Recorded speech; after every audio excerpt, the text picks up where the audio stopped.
Magandang umaga ulit sa mga tagapanood.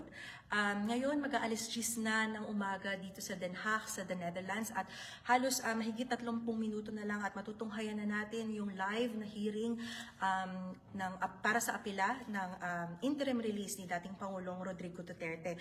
Kanina nakapasok na tayo sa media room kasama nung mga kasamahan natin sa local media at napansin nga natin na talagang mahigpit ang seguridad dahil nga talaga namang malaking balita ito at inaabangan ng buong mundo kung ano yung magiging resulta nitong interim release ni Duterte. Sa labas, makikita na natin nagkakaroon ng build-up na ng mga crowd at gayon din ang mga international media na gustong matunghayan din o ma-report kung ano yung magiging resulta nitong pagdinig, nitong pag-anunsyo ng desisyon ng appeals chamber.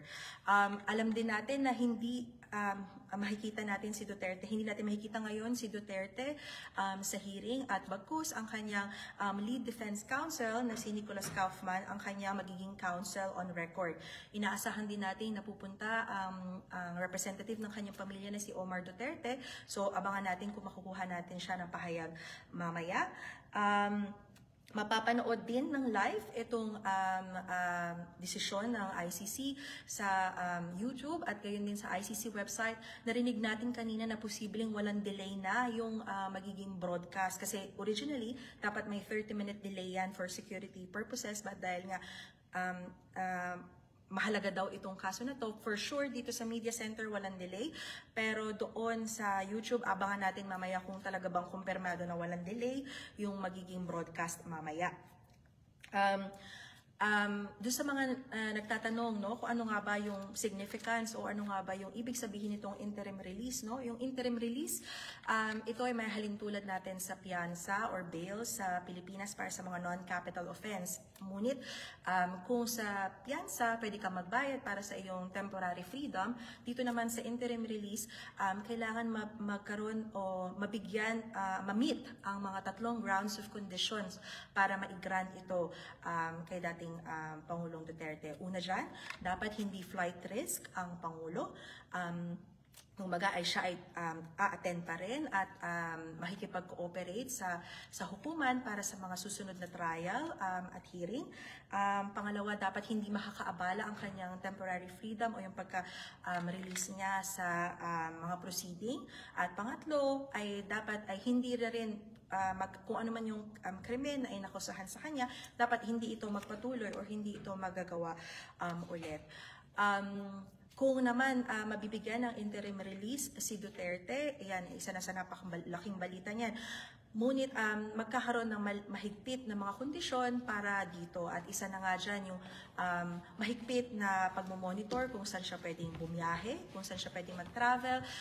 Magkakaroon din ng designated host country, so posible dyan kung sa the Netherlands man yan o so another European nation, malalaman natin yan mamaya. At gayon din magkakaroon ng limitadong komunikasyon sa kanyang sa mga piling individual labas sa kanyang immediate family. So lahat 'yan magiging restriction o kondisyon kung sakaling mapigyan siya ng interim release. Nauna nang napahayag ng kampo ni Duterte na willing naman sila na magkaroon ng limitations sa communication, gayon din sa publiko kung sakali man na mabigyan siya ng interim release. Ngayon, no, so mag-aalas sa GIS na dito sa The Hague at yan, titingnan natin mamaya kung makakapasok tayo mismo dun sa public gallery kung saan pwede natin matunghayan yung mga ng live din yung mga mangyayari. Pero doon sa loob ng hearing, bawal din ang cellphone doon at bawal ang anumang gadget kasi pinapanatili nila na talagang sagrado at kumbaga transparent at walang anumang magiging disturbo dun sa magiging pag-anunsyo.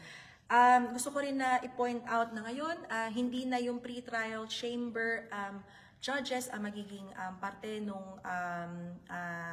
hearing ngayon, kundi yung appeal chambers court na. So, 5 muka ang magiging laman ng appeal chamber na pinapangunahan na yan ni Judge Luz del Carmen Ibanez Carranza, presiding Judge Tomoko Akane, Judge Solomi Balungi Bosa, Judge Gocha Lordki Panidze at Judge Erdene Balsuren Damdin. So ito ang mga inaasahan natin na mag-a-appear mamaya sa hearing.